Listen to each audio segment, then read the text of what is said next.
infección, ¿verdad? Sí.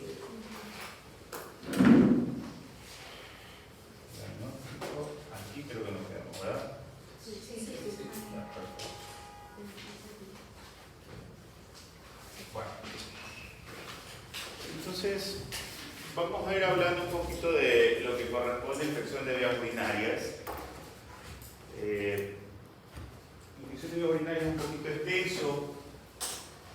Como ya hablamos en la clase pasada, nosotros habíamos mencionado que las infecciones de las vías urinarias son bajas, son altas, bajas, hablamos de todo lo que corresponde desde el ureter o desde la pelvis renal hasta el epidídimo, o la prostatitis, uretritis, cistitis, y las infecciones altas, todo lo que tiene que ver con el riñón.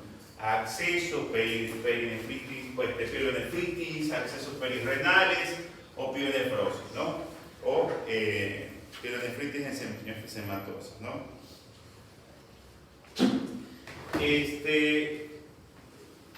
Para esto nosotros tenemos otra clasificación previa que es acorde a la presentación clínica del huésped, que ya también la vimos nosotros, que eran complicadas y no complicadas, que ya esto les queda claro.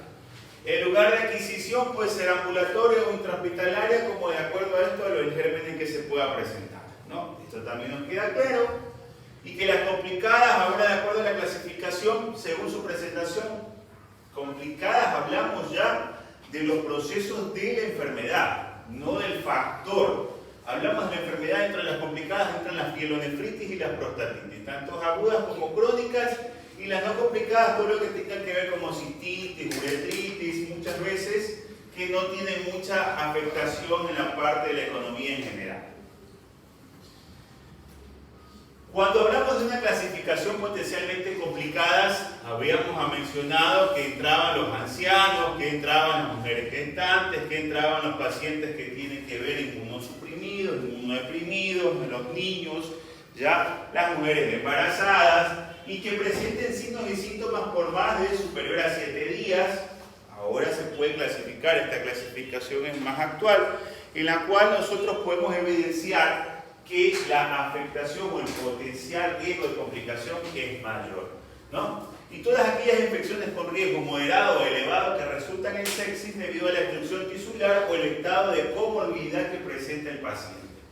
Estos son los factores que a corto o a largo plazo me van a llevar a que un paciente termine en urosepsis o termine muchas veces en una complicación posterior. Clasificaciones aisladas que no se resuelven y recurrentes, como ya lo habíamos visto, ¿no? Infecciones aisladas, que es la pneumoinfección, como ya lo dijimos en la clase pasada. Infecciones no resueltas, aquellas que no responden a un tratamiento adecuado. Puede ser, un ejemplo, que ustedes no hayan dado una dosis óptima, que no hayan dado los días adecuados, que es lo que nosotros vamos a centrarnos. ¿Cuántos días de antibióticos se debe dar al paciente de acuerdo a la sospecha de que sea una cistitis, de que sea una pielonefritis o de que sea una prostatitis? Que los síntomas sean persistentes, que los cultivos se presenten negativos con un conteo inferior a 100 colonias, que ya lo hablamos, que si yo tengo un paciente que tiene sintomatología y me dice que el urocultivo está negativo, pues tengo que seguirlo investigando porque podría ser otra causa, ¿no?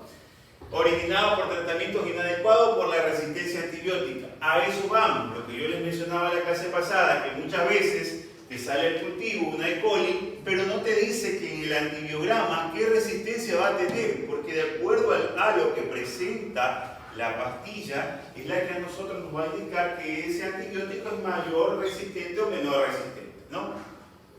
Infecciones recurrentes, aquellas apariciones de nuevas infecciones después de la resolución clínica, como ya lo habíamos dicho, y es muy frecuente en mujeres. ¿Por qué? Porque lo mencioné en la clase pasada, porque muchas veces la mayoría de las chicas tienen su pareja y el portador es el varón. El portador de la infección es el varón. Entonces, la paciente recibe el tratamiento, pero tiene relaciones sexuales y vuelve a generarse nuevamente una infección recurrente por la misma bacteria. Entonces, en la mayoría de los casos es dar un antibiótico en forma dual y que durante la etapa de que se recibe el antibiótico no deben tener relaciones sexuales. producidas por gérmenes diferentes de acuerdo a lo tratado, aparecen posterior a las 2 semanas de tratamiento y en varones implican anomalías anatómicas funcionales del tracto urinario que muy rara vez son frecuentes. Reaparece en un intervalo inferior o superior a 2 semanas. Y habíamos hablado nosotros esto de la bacteriuria significativa. Habitualmente hablamos en que es significativa ¿cuándo? Mayor a 100.000 colonias. Entonces consiste en la presencia de un cultivo en un rango mayor a superior a 100.000 colonias en ausencia, cuando es en ausencia de síntomas asintomáticas. Indica indicaciones de tratamientos, en qué tipo de pacientes yo requiero un tratamiento para este tipo de bacteriuria asintomática. Habitualmente en gestantes. ¿Por qué? Porque acuérdense que son factores predisponentes a complicarse. Gestantes, trasplantados, portadores de prótesis vasculares, los niños, presencia de cirugías urológicas, inmunodeprimidos en presencia habitualmente de los proteos. ¿Por qué? Porque el proteus, como es una bacteria que está en el periné predominantemente, el riesgo es mayor de que haya complicaciones. Y aquí nosotros podemos ver una infección de vías urinarias que es el famoso síndrome clínico que habitualmente nosotros podemos encontrar en la prostatitis, en la pielonefritis o inclusive en una cistitis. Y que dependiendo de la patología que yo tenga, que puede ser una prostatitis o puede ser una pielonefritis o puede ser una cistitis, yo considero si trato al paciente ambulatoriamente o requiere hospitalización. Predominantemente la mayoría de los pacientes con factores de complicación necesitan internación. ¿Ya? Estamos hablando ancianos, estamos hablando mujeres embarazadas, estamos hablando trasplantados que requieren hospitalización para tenerlos monitorizados. Y así nosotros vamos a ver cada patología que nos va a presentar, dentro de las cuales la primera, que es una pielonefritis aguda, ¿ya? Importante. ¿De qué se caracteriza una pielonefritis aguda? ¿Tienen marcadores? Acá está. Entonces, cuando yo tengo una pielo, puede ser aguda como puede ser crónica. ¿Cuándo yo defino que es aguda? Cuando el paciente tiene menos de 15 días de evolución. ¿Ya? Habitualmente el paciente tiene menos de 15 días de evolución. Entonces, el paciente fue un cuadro agudo que se presentó, está la característica de la pielonefritis aguda, predominantemente, es el dolor. Caracterizado especialmente, algunos refieren lumbar, otros refieren en flanco. ¿Ya? Las características clínicas que el paciente refiere dolor en la región lumbar bilateral o unilateral, dependiendo del grado de afectación, que se acompaña de signos y síntomas como son fiebre, como son escalofríos, como son náuseas, como son vómitos, como son decaimiento, como son deshidratación, ¿ya? Y que esto a mí me va a llevar a una sospecha importante que este paciente esté cursando con una pielonefritis, ¿ya? Entonces el paciente tiene temperatura, tiene escalofrío, tiene malestar general, tiene náuseas, puede llegar al vómito y muchas veces está deshidratado. Eso es como yo lo voy a encontrar al paciente. Entonces yo veo a este paciente, me dice, doctora, yo tengo un problema que tengo menos de 15 días, 7 días con dolor, náuseas, vómito, escalofrío, malestar, pero no tengo, usted la típica que ustedes preguntan, ¿tiene molestias al orinar? No, no tiene molestias al orinar. ¿Ya? Puede que curse con un síndrome miccional, como puede que no. Esto puede variar. Entonces, ¿yo qué es lo que hago en el examen físico? Porque se recuerdan que nosotros hablamos que para yo poder llegar a un diagnóstico, primero es la clínica. Primero tengo la clínica del paciente y luego yo tengo lo que es el complementario. Entonces, al examen físico, ¿qué yo voy a encontrar? Primero una puño percusión positiva, lumbar, es característica. Segundo, lo que yo voy a encontrar en el paciente muchas veces es un cuadro de puntos ureterales positivos, en ambos puntos ureterales positivos. ¿Ya? Aparte de lo que se lo ve deshidratado, taquicárdico, con temperatura, yo en el examen de orina vamos a encontrar muchas veces lo que son presencias de bacterias, cilindros o piuria. Y leucocitosis importante. E inclusive puedo encontrar presencia de eritrocitos. ¿Cuál es la característica de una pielonefritis que yo voy a encontrar en el sedimento urinario? ¿Cuál es? Nitritos. Nitritos. Es la característica del sedimento urinario que yo voy a encontrar. Porque voy a encontrar todo lo que habitualmente vimos en una infección de vías urinarias. Cilindros, células epiteliales, bacterias, voy a encontrar leucocitos, eritrocitos, pero la predisposición en el sedimento urinario es la presencia de nitritos. ¿Ya? Entonces, ante eso, nosotros estamos diciendo que el paciente tiene una pielonefritis. Y yo les he puesto aquí un gráfico donde podemos apreciar que vemos un riñoncito donde vemos puntos como que fuesen acné. Es la característica de una pielonefritis. Es la característica. Esta es una pieza quirúrgica donde nosotros vemos un proceso de una pielonefritis. Acá podemos apreciar mejor, donde podemos ver imágenes pustulosas. Entonces, yo tengo el riñón y lo que hacen son colecciones de otra cosa de pus. Entonces el riñón lo que presenta no es otra cosa que es una colección de pus que puede ser tanto en la corteza como en la médula renal. ¿Ya? No necesariamente, porque algunos autores dicen, no, es que se debe apreciar más en la corteza que en la médula. Igual, en igual magnitud se pueden apreciar. Y yo veo acá en la microscopía óptica, vamos a ver presencia de gran cantidad de infiltrados leucocitarios, especialmente desegmentados. Entonces, yo voy a apreciar presencia de nitritos, lo que me está diciendo es que está perdiendo células tubulares porque se están descamando, porque están destruyéndose, porque están haciendo sacabocados, y que la característica de estos nitritos es que también se acompañan de leucocitos en gran importancia. ¿Ya?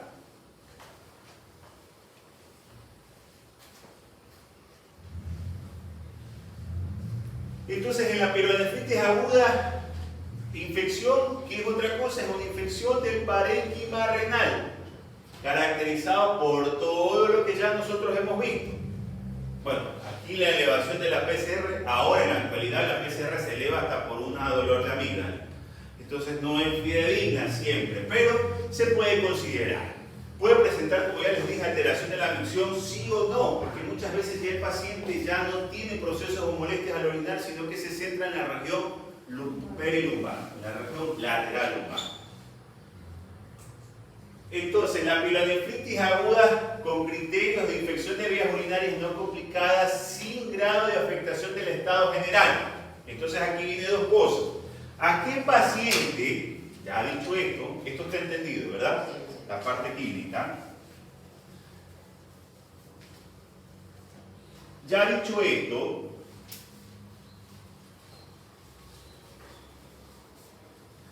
yo tengo que definir a qué paciente tengo que ingresar y a qué paciente no tengo que ingresar. Entonces, cuando yo defino la pielonefritis aguda, yo defino cuál es el grado o el estado general del paciente. Porque un ejemplo, yo no voy a mandar a un anciano, a un inmunosuprimido, a un trasplantado a la casa con una pielonefritis. O yo no voy a mandar a un paciente sano, con mal estado general, deshidratado, con vómito, con náusea, con fiebre, calofrío y con leucocitosis. Con leucocitos de 25.000 a la casa. ¿Me explico? ¿Verdad? Entonces yo tengo que ver que el paciente ingresa por la emergencia con toda la sintomatología que vimos, y lo que hacemos es observación en emergencia por 6 a 12 horas dependiendo del estado general del paciente, porque en estas 6 a 12 horas yo le doy al paciente primero yo, con toda la sintomatología, signos y síntomas que presenta el paciente, llega el paciente habitualmente a la emergencia. Entonces yo catalogo al paciente. Yo le digo, señor, usted está con una pielonefritis aguda, ¿ya? Y necesita observación.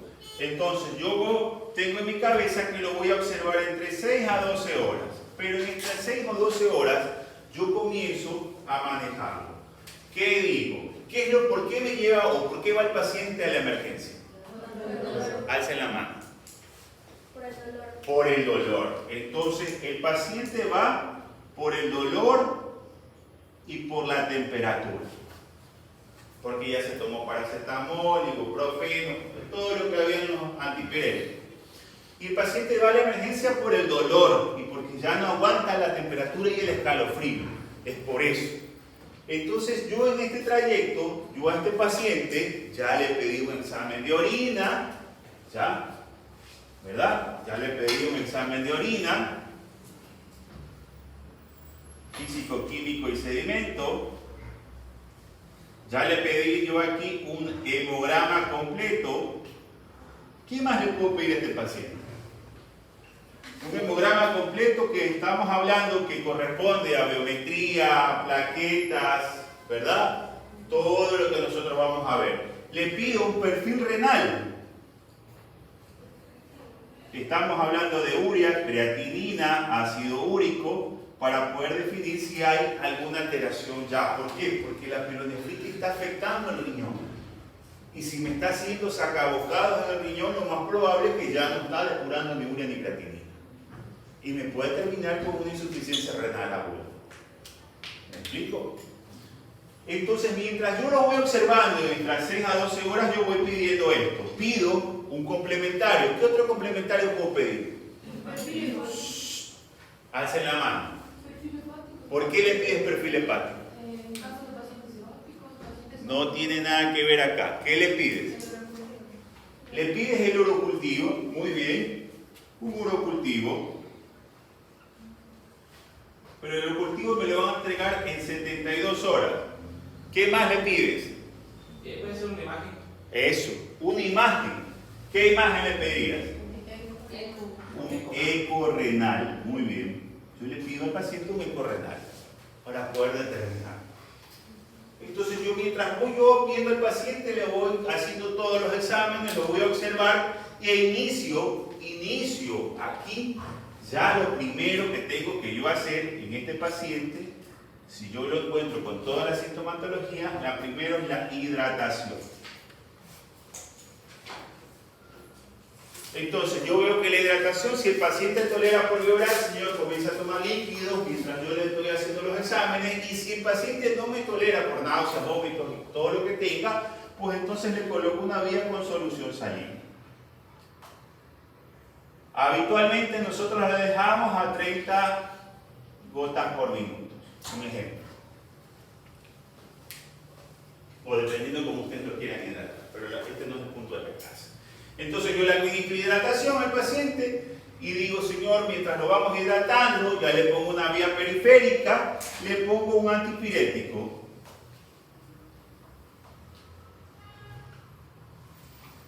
Un antipirético, sea por vía oral o sea, porque el paciente me puede decir, no, doctor, ya tomé paracetamol hace 4 horas y no me baja la fiebre. Listo. Como tengo una vía periférica, pongo un antipirético por vía endovenosa. El que tengan a la mano. Cualquier marca comercial. ¿Ya? Como ya le estoy bajando la fiebre, le estoy hidratando, le estoy calmando el dolor, le estoy tratando de manejar al paciente, pues yo tengo que preguntarme si le pongo o no un antibiótico. Bueno, aquí vamos a ponerle un analgésico, que el que ustedes prefieran, y cuarto, un antibiótico. En los tipos de pacientes que son en observación, habitualmente nosotros utilizamos antibióticos empíricos hasta esperar el cultivo. ¿Qué antibiótico empírico se utiliza? Puede ser una cefalosporina de tercera generación, una quinolona, un aminoglucósido o una ampicilina. Hasta que yo tenga a las 72 horas el cultivo.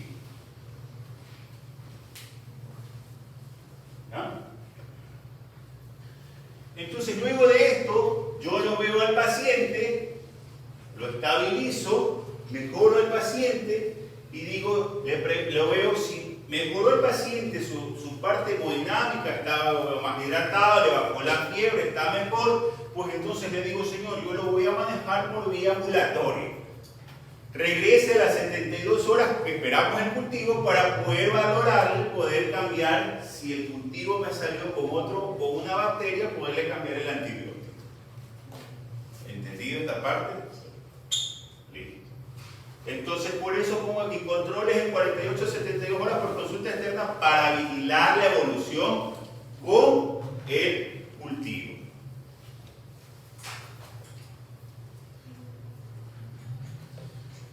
Entonces, habitualmente los tratamientos son estos.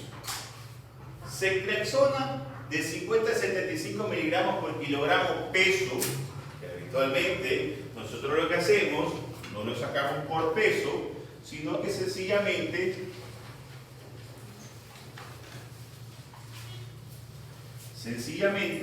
utilizamos lo que es la cefalosporina o la ceftriaxona, 1 gramo cada 12 horas. ¿Tá? Ampicilina por la resistencia antimicrobiana prácticamente ya no se utiliza, ¿no? Antes se utilizaba mucho la ampionina. Los macrólidos como son la gentamicina sí se los utiliza, pero de un rango bastante corto, entre 5 a 7 miligramos por kilogramo peso. Esto sí es importante, ¿por qué? Porque el paciente, el riesgo de nefrotoxicidad es alto. Entonces yo tengo que manejar un rango óptimo, entre 5 a 7. ¿Ya? La cefotaxima, habitualmente lo mismo que la ceftriaxona, nosotros lo utilizamos 1 gramo cada 12 horas, ¿no? Y dependiendo si utilizamos cefepime o otro tipo de antibiótico por vía oral, podemos utilizarlo, como puede ser muchas veces, aquí me faltó ponerlo, lo que es las quinolonas, que habitualmente nosotros podemos utilizar, ¿no? Las quinolonas, como puede ser la ciprofloxacina de 500 miligramos por vía oral cada 12 horas en una pielonefritis habitualmente por 10 días. ¿Ya? Esto depende muchísimo de qué me arroja el cultivo. Por eso es que nosotros, estos antibióticos son empíricos hasta esperar el cultivo. De acuerdo a lo que salga el cultivo, la mayoría de los antibióticos tienen que cumplir aproximadamente 10 días, porque es algo agudo.